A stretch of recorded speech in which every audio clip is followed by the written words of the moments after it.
मित्रों, आज हम शुरुआत करेंगे श्रीमद् भगवद गीता का प्रथम अध्याय का 38वां और 39वां श्लोक। तो चलिए शुरुआत करते हैं। यद्यपि ते न पश्यन्ति लोभोपहत चेतसः कुलक्षय कृतं दोषं मित्रद्रोहे च पातकं कथं न ज्ञेयम् अस्माभिः पापात् अस्मान् निवर्तितुं कुलक्षय कृतं दोषं प्रपश्यति फिर जनार्दन।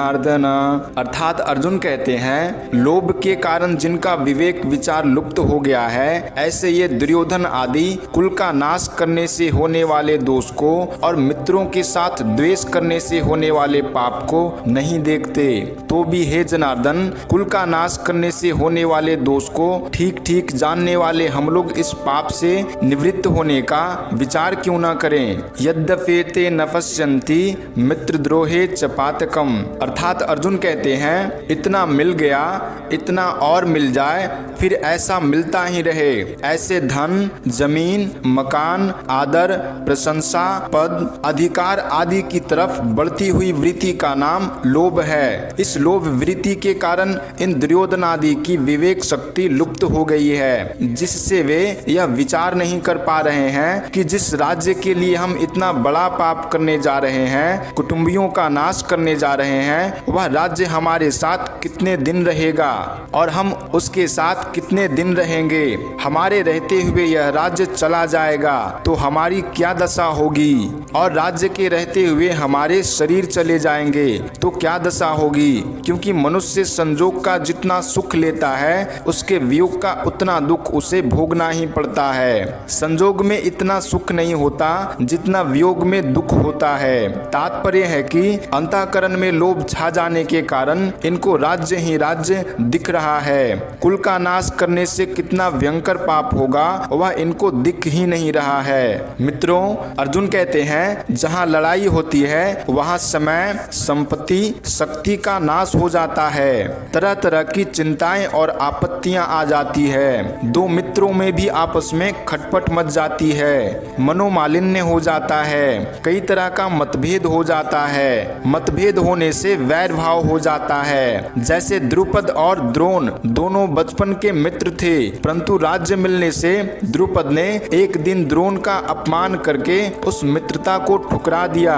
इससे राजा द्रुपद और द्रोणाचार्य के बीच वैर भाव हो गया। अपने अपमान का बदला लेने के लिए द्रोणाचार्य ने मेरे द्वारा राजा द्रुपद को परास्त कराकर उसका आधा राज्य ले लिया। इस पर द्रुपद ने द्रोणाचार्य का नाश करने के लिए एक यज्ञ कराया, जिससे धृष्टद्युम्न और द्रौपदी दोनों पैदा हुए। इस तरह मित्रों के साथ वैर भाव होने से कितना भयंकर पाप होगा, इस तरफ ये देख ही नहीं रहे हैं। मित्रों, अभी हमारे पास जिन वस्तुओं का अभाव है, उन वस्तुओं के बिना भी हमारा काम चल रहा है। हम अच्छी तरह से जी रहे हैं, परंतु जब वे वस्तुएं हमें मिलने के बाद फिर बिछुड़ जाती है, तब उनके अभाव का बड़ा दुख होता है। तात्पर्य है कि पहले वस्तुओं का जो निरंतर अभाव था, वह इतना दुखदायी नहीं था जितना वस्तुओं का संजोग होकर फिर उनसे वियोग होना दुखदायी है। ऐसा होने पर भी मनुष्य अपने पास जिन वस्तुओं का अभाव मानता है, उन वस्तुओं को वह लोभ के कारण पाने की चेष्टा करता रहता है। विचार किया जाए तो जिन वस्तुओं का अभी अभाव है, बीच में प्रारब्धानुसार उनकी प्राप्ति होने पर भी अंत में उनका अभाव ही रहेगा। अतः हमारी तो वही अवस्था रही जो कि वस्तुओं के मिलने से पहले थी। बीच में लोभ के कारण उन वस्तुओं को पाने के लिए केवल परिश्रम ही परिश्रम पल्ले पड़ा, दुख ही दुख भोगना पड़ा। बीच में वस्तुओं के संजोग से जो थोड़ा सा सुख हुआ है, वह तो केवल लोभ के कारण ही हुआ है। अगर भीतर में लोभ रूपी दोष न हो तो वस्तुओं के संजोग से सुख हो ही नहीं सकता। ऐसे ही मोह रूपी दोष न हो तो कुटुंबियों से सुख हो ही नहीं सकता। लालच रूपी दोष न हो तो संग्रह का सुख हो ही नहीं सकता। तात्पर्य है कि संसार का सुख किसी न किसी दोष से ही होता है। कोई भी दोष न होने पर संसार से सुख हो ही नहीं सकता, परंतु लोभ के कारण मनुष्य ऐसा विचार कर ही नहीं सकता। यह लोभ उसके विवेक विचार को लुप्त कर देता है। कथम न ज्ञेयम् अस्माभिः प्रपश्यति फिर जनार्दन।